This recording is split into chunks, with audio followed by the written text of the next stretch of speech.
Hi అండి, నమస్తే. నేను మీ లక్ష్మి. అందరూ ఎలా ఉన్నారు? బాగున్నారు అనుకుంటున్నా. Welcome back Rambabu Shastri kitchen. ఈరోజు నేను వచ్చి బెండకాయలతో వెల్లుల్లి కారం పెట్టి కూర చేస్తున్నా అండి. ఇది రైస్లోకైనా చపాతీలోకైనా బాగుంటుంది. ముందుగా ఒక ప్యాన్ తీసుకుని దాంట్లోని ఒక స్పూన్ జీలకర్ర, అలాగే ఒక స్పూన్ ధనియాలు కూడా యాడ్ చేయండి. అలాగే ఒక 2 స్పూన్ల శనగపప్పుని కూడా యాడ్ చేయండి. ఇవన్నిటిని కూడా లో ఫ్లేమ్లో బాగా వేయించాలండి. సో ఐరన్ మూకుడు తీసుకుంటే మంచిది. సో అలాంటి ప్యాన్ తీసుకుని ఏదైనా సరే సిమ్లో పెట్టి లైట్గా ఫ్రై చేయండి. దీంట్లోకి ఒక 4-5 ఎండుమిరపకాయలను కూడా యాడ్ చేయండి. దీంట్లోకి గార్లిక్ అండి, వెల్లుల్లిపాయలను కూడా యాడ్ చేయండి. ఇవన్నీ కూడా లో ఫ్లేమ్లో ఒకసారి అన్ని వైపులో బాగా కలుపుతూ బాగా రోస్ట్ చేయండి. ఇవన్నీ బాగా ఫ్రై అయ్యేంత వరకు కూడా ఫ్రై చేసి వీటిని చల్లార్చాక ఒక మిక్సీ జార్లో చేసుకొని వీటిని మెత్తని పొడిలాగా తయారు చేసి పెట్టండి. ఇది ఏ కర్రీస్లోకైనా, సాంబార్లో, వేటిలోకైనా సరే వేసుకోవచ్చండి. సో గ్రైండింగ్ చేసేసుకొని దీనంతటిని కూడా ఒక బౌల్లో తీసుకొని పెట్టుకోండి. అదే ప్యాన్లోకి కాస్త ఆయిల్ని యాడ్ చేసి ఈ బెండకాయలన్నింటినీ కూడా ఒక 1 ఇంచ్ ముక్కల్లా కట్ చేసుకొని ఈ విధంగా దీంట్లో వేసి ఫ్రై చేయండి. ఈ కర్రీకి కాస్త ఆయిల్ అనేది ఎక్కువ పడుతుందండి. సో వీటిని కాస్త మగ్గేంత వరకు కూడా అన్ని వైపులా బాగా కలపండి.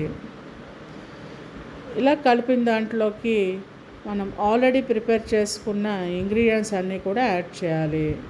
సో అందుకని బెండకాయ ముక్కలన్నింటినీ కూడా ఒక్కసారి ఫ్రై అయ్యాక మొత్తం అన్నీ ఒక వేరే బౌల్లోకి ట్రాన్స్ఫర్ చేసి పెట్టుకోండి. ఇదే ప్యాన్లో కాస్త ఆయిల్ వేసి ఆవాలు, జీలకర్ర, ఒక 2 వెల్లుల్లి రెమ్మలు, అలాగే కాస్త పచ్చి శనగపప్పును కూడా వేయండి. కావాలనుకునే వాళ్ళు కాస్త రెడ్ చిల్లీని కూడా యాడ్ చేసుకోండి. దీంట్లోకి కాస్త పల్లీలను కూడా యాడ్ చేయండి. అలాగే కాస్త కరివేపాకుని కూడా వేయండి. వీటన్నింటినీ కూడా అన్ని వైపులో ఒకసారి బాగా ఫ్రై చేయండి. ఇలా ఫ్రై చేసిన దాంట్లోకి మనం ఇందాక ఆల్రెడీ మగ్గించుకున్న ఈ బెండకాయ ముక్కలన్నింటినీ కూడా దీంట్లో వేయండి. మొత్తం మిశ్రమాన్ని అంతా కూడా ఒకసారి అన్ని వైపుల్లో బాగా కలిపి దాంట్లో కాస్త రుచికి సరిపడినంత ఉప్పు, కాస్త పసుపు, కాస్త కారాన్ని కూడా యాడ్ చేయండి. దీంట్లో ఆల్రెడీ మనం ధనియాలు వేసాం కాబట్టి ఇంకా ధనియా, జీరా పౌడర్ అనేది అవసరం లేదు. ఈ ఉప్పు, కారం, పసుపు ఇవన్నీ వేసాక ఈ మిశ్రమాన్ని అంతా కూడా ఒకసారి బాగా కలపండి. దీంట్లోకి మనం ఇందాక రెడీ చేసి పెట్టుకున్న ఈ శనగపప్పు, మినపప్పు, ధనియాలు, జీలకర్ర పౌడర్ని కూడా దీంట్లోకి యాడ్ చేసేయండి. వీటన్నింటినీ వేసాక ఒకసారి అన్ని వైపులా బాగా కలపండి. ఈ కర్రీ అనేది అంతా కూడా పొడి పొడిగా వస్తుందండి. సో సాంబార్లో కానీ, పప్పుల్లో కానీ తింటే చాలా బాగుంటుంది.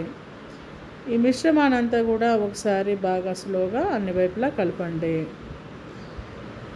ఈ ఒక 5 నిమిషాలు కానీ ఇలా ఉంచినట్టయితే మనకి బెండకాయ వెల్లుల్లి కారం కర్రీ రెడీ.